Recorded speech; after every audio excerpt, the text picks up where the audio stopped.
Right now. That open. Yeah. Yeah, nice. Yeah, nerves in the end.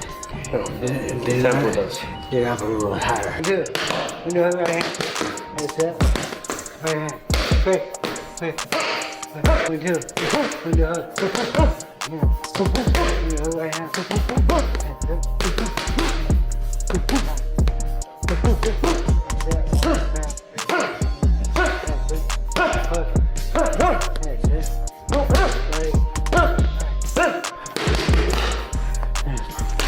That's it.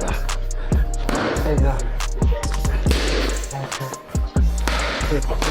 Good. Like this. There you go.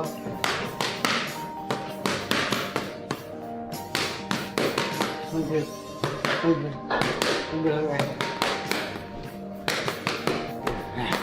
I can get to you. Teofimo Lopez isn't easing into this camp. He's locking in like a man who knows exactly what's on the other side of the ring. Training for a technician like Shakur Stevenson isn't about looking flashy, it's about discipline, timing, and control. And that's exactly where Teo's mindset is right now.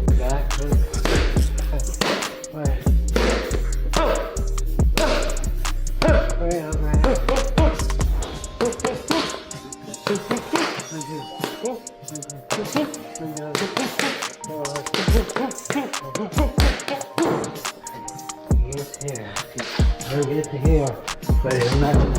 Don't need another step. Step. Yeah. Sure. That's gonna make him head back here to the wall. Yeah.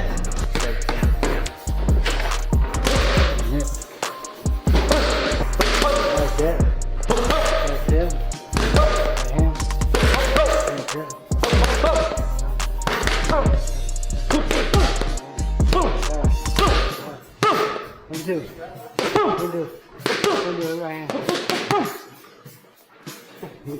The sessions coming out of his camp show a sharp, stripped-down approach, explosive pad work, heavy emphasis on foot placement, sudden rhythm changes, and drills built around cutting angles instead of chasing them. This isn't reckless aggression, it's calculated pressure. At the center of it all, as always, is his father and head coach, Teófimo López Sr., pushing him mentally as much as physically. Their dynamic is intense and demanding, but it's built on years of trust.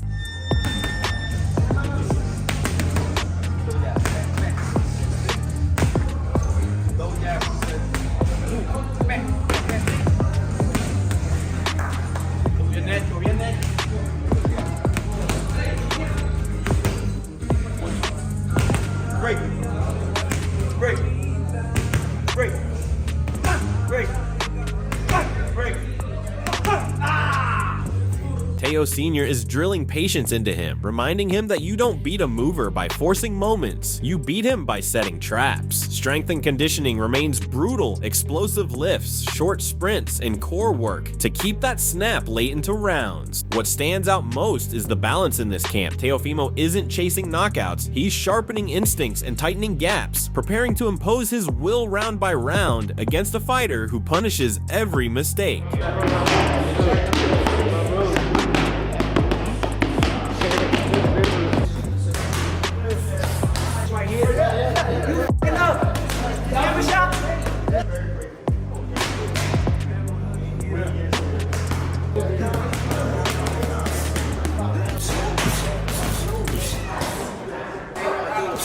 On the other side of this chess match, Shakur Stevenson's camp is quiet, surgical, and almost boring to outsiders. Exactly how he likes it. His training is built on repetition and precision, distance control, feints, and defensive drills that make mistakes disappear. Kay Karoma and the coaching team are sharpening fundamentals and running scenarios tailored to Teofimo's bursts of power and sudden gear changes. You'll see lots of lateral movement, stop-start footwork, and angle resets after every exchange.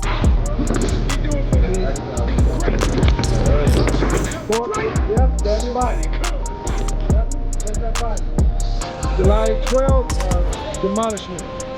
We're gonna demolish it. The guy's way too slow. Sport's too sharp, too fast, too strong.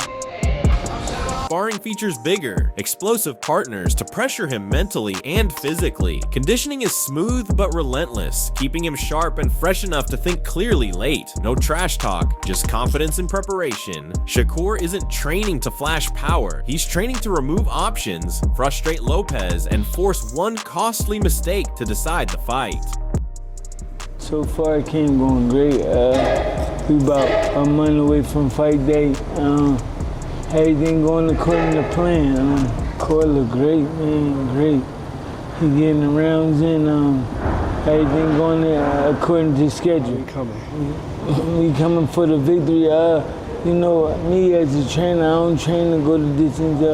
I think that's wear and tear on the body.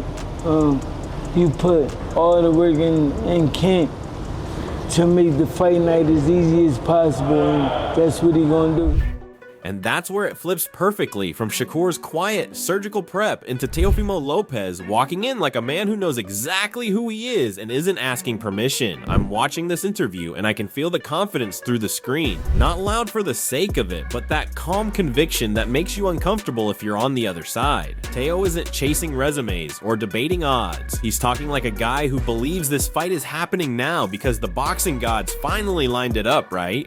Fashion. When I say grand fashion, I mean going for the knockout. Well, I think that the whole thing with the Bible of boxing really is that if you look for the knockout, you won't get it. You know, I think really it's just all about setting the good pace early in the beginning rounds and then going from there, setting that tone. I think that I don't see him going those 12 rounds. This is his first time moving up to 140. A lot of these guys can say a lot of things about me not knocking them out or whatnot, but they don't come and try to fight me after they feel this power. So it's for a reason. It carries. It does carry.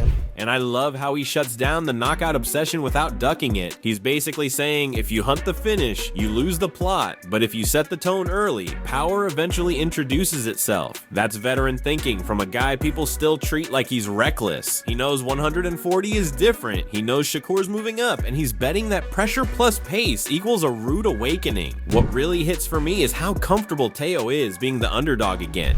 That I'm someone that, you know, is all about against all odds. I've been like that since me winning the 2015 U.S. Olympic trials and didn't, you know, have my spot for the Olympic berth and to represent Team USA in 2016 Olympic Games. I think my whole thing's always been that way, you know. So even Richard Comey, you know, when I won my first world title back in 2019 at 22 against the champion himself, you know, a lot of the odds were always against me, and I think that's when I performed my best, and I look forward to doing that again.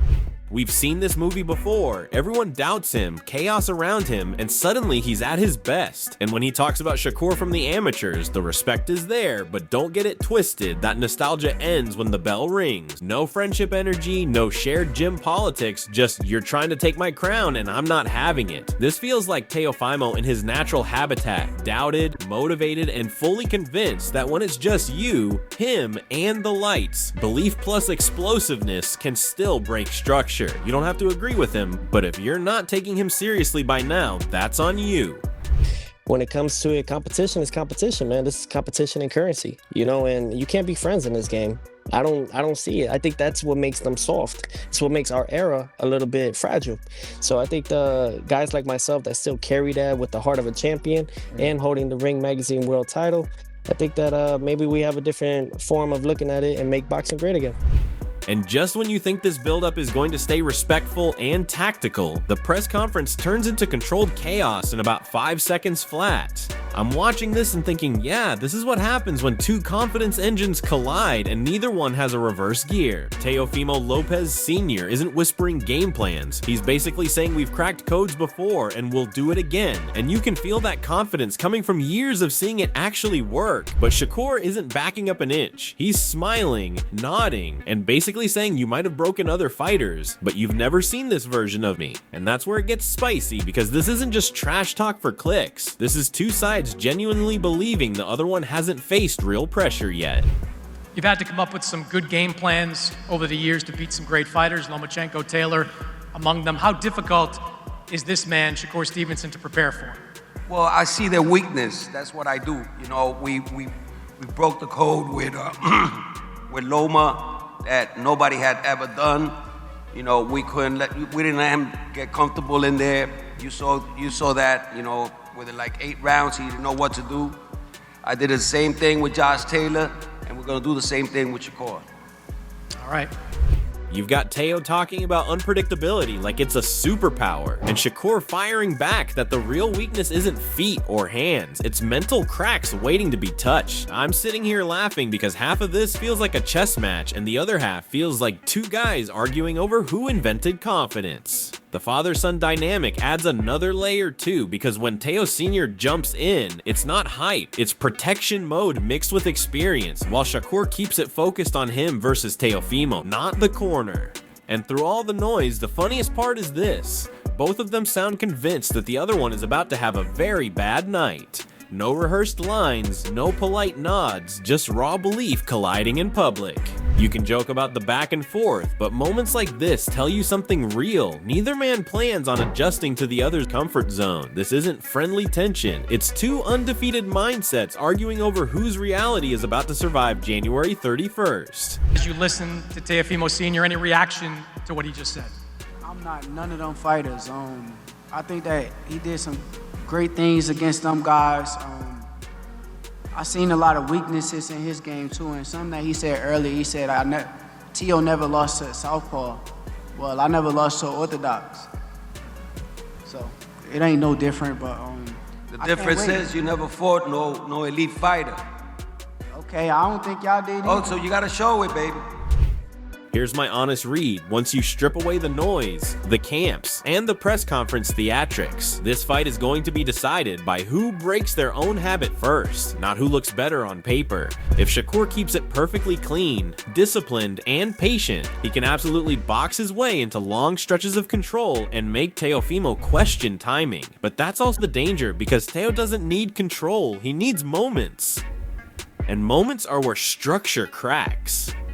I don't think this turns into a highlight reel early, and I don't think it stays pretty all night either. I see rounds where Shakur makes it look effortless, followed by sudden bursts where Teofimo reminds everyone that one wrong reset costs you everything. The key for me is pace. If Teo successfully forces Shakur to work just a little harder than he wants to, especially in the middle rounds, the dynamic shifts fast. Shakur's IQ is elite, but Teofimo's explosiveness isn't theoretical. It shows up whether you invite it or not. My prediction isn't a blowout, and it's not a snoozer. I lean toward Teofimo late, not because he outboxes Shakur, but because pressure plus belief plus timing creates chaos that pure control can't always contain. Either way, don't be surprised if half the audience thinks the other guy won, because this feels like the kind of fight where inches, not knockdowns, decide the verdict. I don't think y'all did either.